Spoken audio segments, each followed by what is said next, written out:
Today we'll be building an awesome craft table. First, I sketched everything out to make sure it would look and function like I wanted. I looked up and found these 4x2 Kallax units for $140 locally, and they also included $100 worth of drawers. Next, I went to Harbor Freight and bought 4 swivel casters. I used 4-inch casters because I'm going to be using it on carpet. Next, I used my miter saw to cut 1x6s to 61 inches long. Also cut 1x4s that I'll be used to join the pieces, and I cut them to 28 inches long.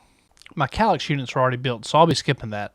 Next up, we'll be joining the 2 Kallax units with 1x4 boards by adding casters. I ended up using 2-inch drywall screws, and that worked pretty well.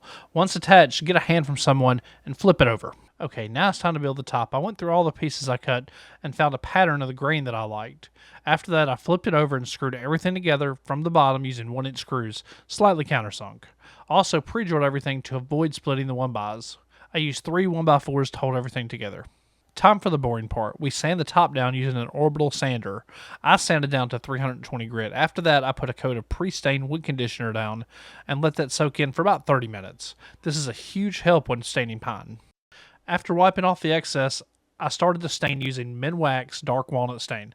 I worked per board around 12 inches at a time. After letting the whole thing set for about 2 hours, I wiped off the excess and then applied water-based polyurethane. The last step is attaching the tabletop.